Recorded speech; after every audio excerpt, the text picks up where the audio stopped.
المجتمع له دور عظيم في توجيه الناس نحو الخير أو توجيههم نحو الشر والفساد. المجتمع، البيئة التي نعيش فيها لها تأثير عظيم في حياة الناس.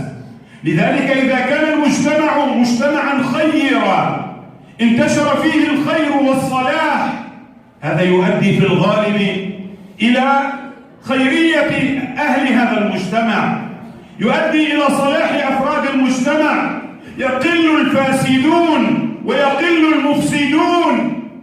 أما إذا كثر الفساد في المجتمع وأصبح ذلك سمة عامة للناس، يفعل الناس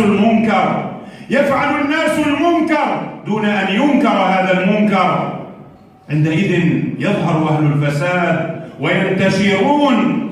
لذلك وجهنا النبي صلى الله عليه وسلم إلى مسألة البيئة والمجتمع وأهميتها في حياة كل إنسان من خلال توجيهه ومساعدته على فعل الخير والبر والطاعة. لما ذكر لنا النبي صلى الله عليه وسلم حديث الرجل الذي قتل 99 نفسا فأراد أن يتوب، فسأل عن أعلم أهل الأرض فدل على راهب، فجاءه فقال هل لي من توبة؟ قال لا، فقتله فكمل به 100. ثم سأل عن أعلم أهل الأرض فدل على عالم، قال قتلت 100 نفس فهل لي من توبة؟ قال نعم، ومن يحول بينك وبين التوبة؟ اذهب إلى أرض كذا فإن بها قوما يعبدون الله فاعبد الله معهم. اخرج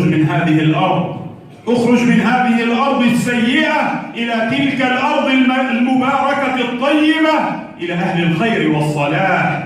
فخرج الرجل تائبا إلى الله تبارك وتعالى، وفي طريقه أتاه الأجل، فتنازعت فيه الملائكة، ملائكة الرحمة تقول جاء تائبا، وملائكة العذاب تقول ما فعل من خير أبدا.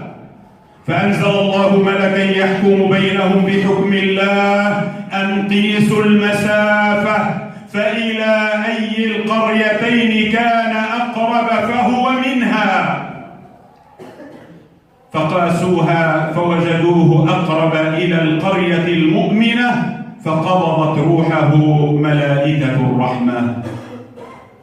المجتمع له دور عظيم في حياة الناس وفي أعمالهم وفي توجيههم.